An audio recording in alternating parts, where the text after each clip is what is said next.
I've been waiting a long time to make this video. It involves three really remarkable rifles. One of them sort of near and dear to me, and I may have shown you in the studio. I'm pretty sure I did.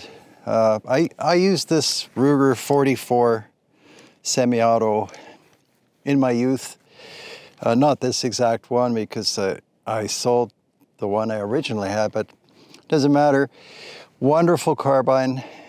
And I received correspondence about the 44 carbine often. Excuse me. I remember one fellow wrote me from Louisiana, and he said he's used nothing but this. It's a perfect woods semi-automatic. It's light. I believe it was the first center fire rifle that Ruger produced. No idea why they're out of production.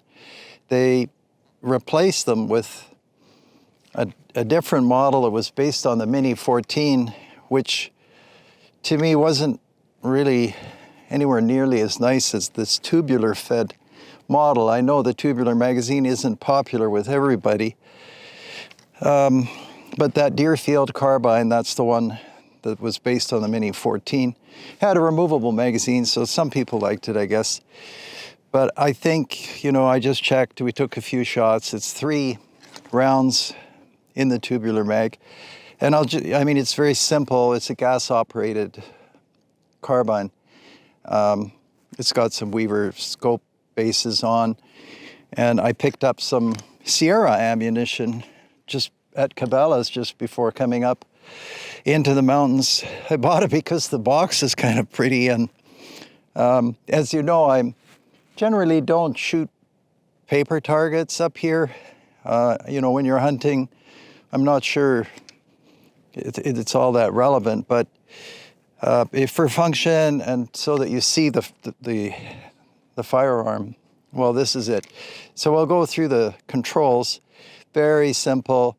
Bill Ruger really was a genius. And to close the action, you can see it's open. You just depress this button here, and that would have fed around. And it's very slick and it's very fast. We'll shoot in a minute, and it's held back when you're finished. You can see the lightness and the handiness, and some people talk about the barrel band and accuracy and free floating. This would all be relevant for, paper targets. And actually I have a lot to say about that just from stuff I learned from military textbooks, but hunting is really not shooting paper targets. Anyway, this is completely serviceable, excellent, 240 grain bullets, within 100 yards. And most of the time, for many hunters, 100 yards is all we're talking about. It's a straight wall cartridge. We've got some here that are out. I did notice over the years that you want to use cartridges that have a bullet that's not too flat, because it'll get caught on the ledge. When you feed the rounds in, you feed them in through here. You have to sort of depress 2 things. You have to depress this button and then this followers, I suppose, and then the rounds go into the magazine like that. And if the cartridge has a bullet that's too flat, it doesn't go in. But you'll know that if you're fortunate enough to buy one of these, of course discontinued. So that's the Ruger carbine. Some people wrote me and said that they had one of these and it said Deer Slayer on it. I've never seen that. I've heard of it, and I heard that Ithaca took exception because they always marketed their slug shotgun as the Deer Slayer, which I have and which we've made a video on. So I don't know, that would be a very collectible feature, but these are not only collectible for people that keep guns in vaults and racks. This is also a completely suitable hunting carbine for just about all practical, especially whitetail uses, but people use them on all kinds of things, as you can imagine. And I don't think the barrel band makes any difference. And it's just the way you would like them, with a walnut stock, and the action is steel. I think this might be aluminum. That's sort of how the action is retained. Wonderful carbine. Too bad they're not around, but they do show up used, although not so often. Okay, well, here we are with the 44. So I put 1 round in the chamber, 3 rounds in the magazine. This is that Sierra Master ammunition, and it works fine. So we'll take a few shots. It has a simple crossbolt safety. You all know those. And I don't know what the range is. And it doesn't really matter. This would be like minute of deer or minute of bear or whatever. But we'll see how it shoots.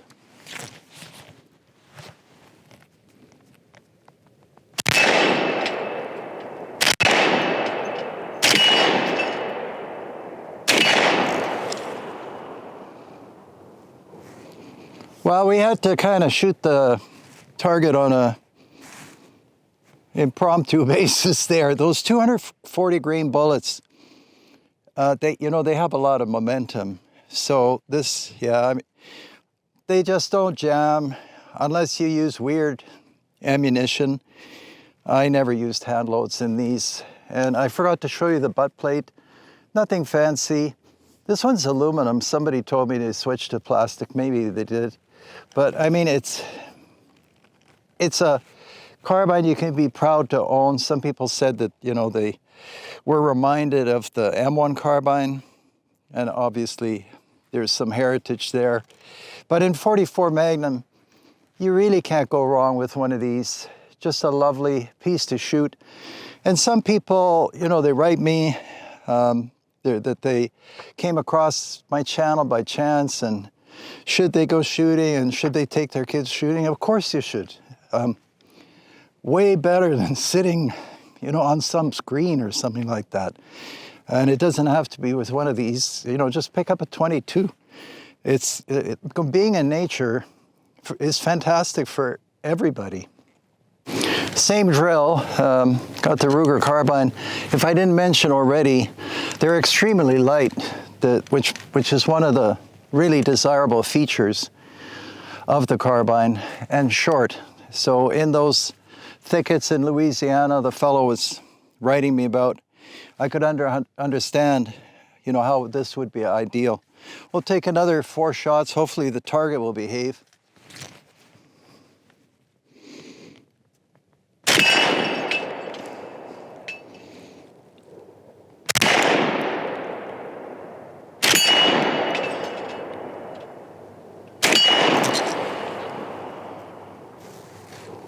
Well, I must be the worst target designer in history.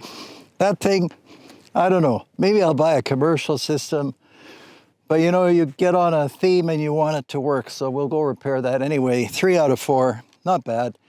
And the misses obviously are me, not the carbine. This will shoot indefinitely. And another thing I noticed, having owned several over many years, they seem to be very clean semi-automatics. It sounds funny, but I think they're quite well gas sealed. You don't get a lot of junk and crud and gas anywhere, or carbon buildup. They just keep running. Maybe it's the 44 Magnum cartridge. Somebody else should do something and bring another version of this out or something like that. Then the second one is at the other end of the spectrum, but you'll see why I have it in the same video. It's a Ruger number 3. So this, is not a semi-auto, single shot. Also barrel band. I'm not sure if those barrel bands are interchangeable, maybe.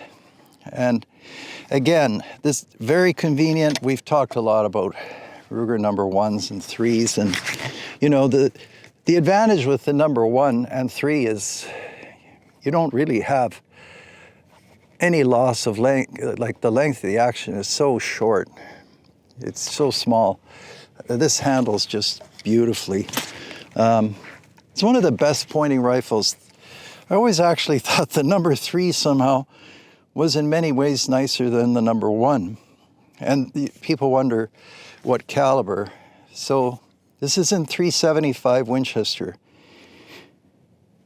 And again, I had a few letters. People were writing me about the 350 Legend, 360 Buckhammer, these straight wall cartridges. And I remember I took out 350 Legend, and by coincidence, I was looking at my 351 self-loading, you know, from way back, and have a look at those two cartridges. The 351 is straight wall also, and so is the 375 Ruger. That's the cartridge right there. Just a very effective woods cartridge, and in the single shot, you know, you're not lacking for power. And the 375 is around. It's hard to find ammo for it, but it does show up. This one you could put a scope on, but I shot it before filming, and it's right on just as it is. So I wouldn't want to bulky it up with a scope, at least not me. Okay, and here's the 375 Winchester Ruger number 3. I did want to mention, you can maybe see a little bit of a purplish hue to the receiver, not really the barrel. And I did receive a couple of queries about that. That was just the temperature, the bluing salts way back. This is a fairly early number 3. It doesn't mean that it's been refinished or anything like that. You'll come across them and they'll have that purplish hue. But I mean, again, have you ever seen a handier, simpler, or safer rifle? They're just terrific, these falling blocks, because of their simplicity and, you know, so easy for anybody to understand and operate. So once again, 375 Ruger, and we'll take a shot or two and see how it goes. I set up that plate and tried to get it so that it doesn't fall down. This 375 Ruger, I noticed it's got quite a bit of sauce to it. You'll see what I mean.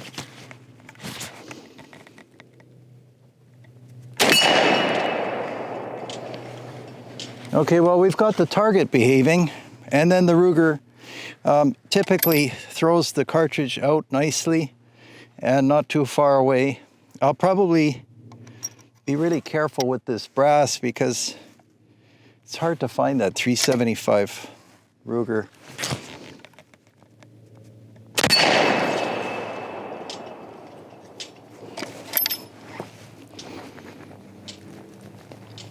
And you don't have to worry about jamming or magazines with a falling block.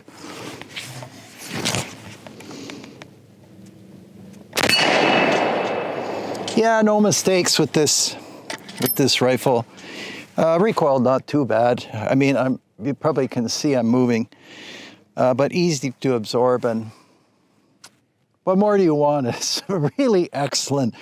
Like I said a few times, I wish they brought the number 3 back. By the way, that's the hammer right there. That's what arcs up and hits the firing pin inside the block. Beautifully made. All right, we'll put the number 3 away. That's that. And then what I thought I'd do is, in case you can't get one of these, then an alternative is, and a really good alternative is the Ruger 7744. I'll flip it around. And you can see this is the stainless model. I think that they had a walnut model and blued. They're nice too.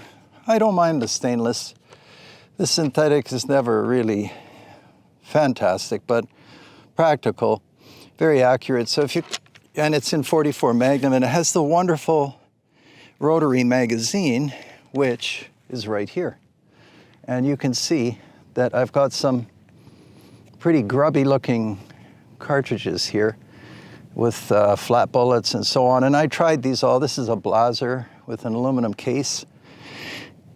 And the nice thing about bolt actions is they're not sensitive most of the time to bullet shape. I mean, there are exceptions and sometimes they won't feed, but well, not in this gun. This one so far fed everything. And it is much like the 44 semi-auto. the carbine. It's very handy. I put on this Redfield 2-7 scope, and I don't know if we can focus on that. And if you notice, the shape of the scope is a little different. I don't want to point directly at the camera, but although I could, but you can look for these. The used scopes are really tremendous bargain. They tend to be smaller. They're very inexpensive. This is 2-7, sort of a standard, gold standard for hunting scopes. I think 2-7, unless you're into the really long range stuff. And it has that, the reason for that shape is the view is like a television screen, like an old television screen. It's an oval, it's not round. And the idea was that it doesn't matter seeing the ground or the sky when you're hunting. It's better to have field of view horizontally. And this one comes with one of those command posts. Highly recommend these vintage scopes. I rarely have trouble with them, and they're so inexpensive. Most of the time, especially younger shooters, they're not aware that they ever existed. Much like many of the rifles on the show, they are seeing what's being marketed today. But in particular, that Ruger 44 semi-auto carbine's great. So is the 7744, and we made a video on this one. We'll make another one. And the 77 357, which is the same action and essentially the same rifle, except in 357 Magnum. And I think I shoot 38 Special out of that one. Very slick rig. They use this action for a bunch of cartridges. I think they made a 22 Hornet, and I have one that's a 50 caliber black powder that looks identical, except it's a Ruger on the short action, like the 7744. Here's that little Ruger 7744 stainless. I wasn't going to shoot it, and then I thought I may as well. It's, as I said, it's got that Redfield scope on, the wide field with the television or old television kind of field of view. I should talk for a moment about the magazine. I mean, what a great system. Ruger has done so well with rotary magazines. The 1022, I mean, any rimmed cartridge really benefits from a rotary magazine. Of course, it's not the original idea. But it wasn't Ruger's original idea, but it doesn't matter because he popularized it. And the Mannlicher Schönauer had a great rotary magazine. I have others, Lakelanders. There were other rotary magazines. They don't jump to mind. Anyway, what I like about the 7744 is it seems to digest anything, and just very simple to operate. I've got, if you can focus on the round in the magazine, I should have mentioned that's a Blazer or a Blazer aluminum case. I like them a lot. Lately, I can't find them, but they were really nice and inexpensive. Anyhow, we'll take a few shots with it. It's not that much to explain, really. It's all sort of self-explanatory. Ruger rings and good scope. 44 Magnum, you can't go wrong.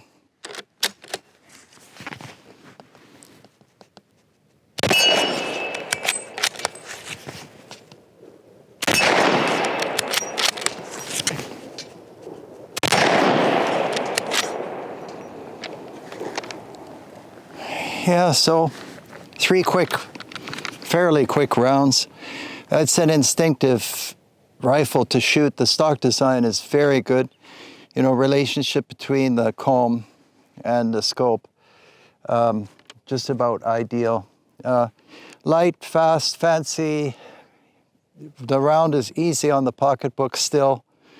And that rotary magazine, you can see it fits flush. If you don't have the scope on, these are wonderful to carry. And even now with these slightly higher rings, it's not too bad. It's great. I keep on trying to put this 7744 away, but it's just so fantastic to shoot. We're supposed to wrap up and go away, but we'll take 4 more shots, and I loaded up the rotary magazine, so for sure it takes 3. I got 1 in the chamber as well, and safe, of course, and here we go.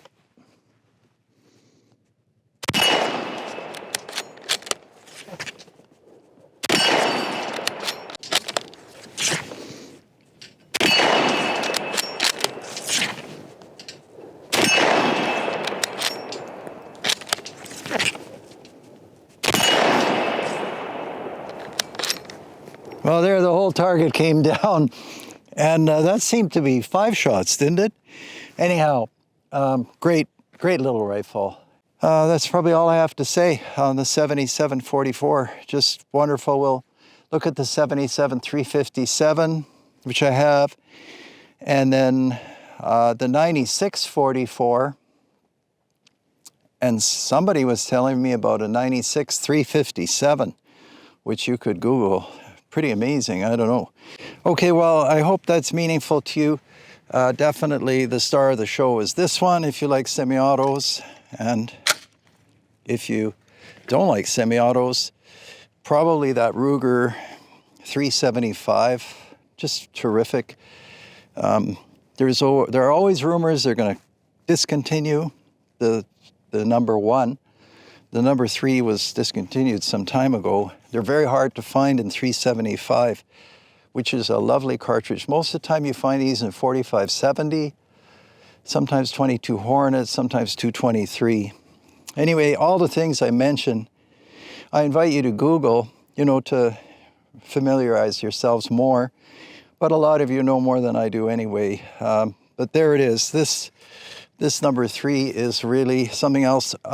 Also, I've seen some people put the number 3 operating lever on the number 1 and the number 1 on the number 3 and vice versa. And actually, those experiments turn out some really interesting rifles and carbines. Just beautiful. I have to mention, when we were driving up here, there was like ice on the ponds and snow and whatnot, and now we get up here and we have a lot of insects in front of us. So yeah, nature is amazing. All right, well, I hope you found that interesting. That's really the main focus was the 44 carbine and then the number 3, but I guess it takes, a special kind of hunter to have just 1 shot. There'll be more people that want something like this.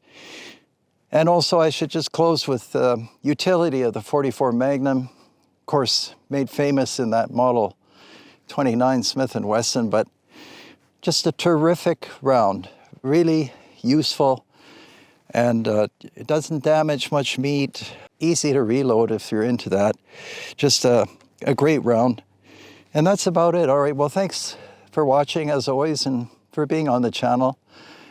And take care, and for sure, if you can get out shooting and take somebody with you, I'm the number 1 advocate of getting into nature, and away from all the rest of the junk that's going on. All right, take care.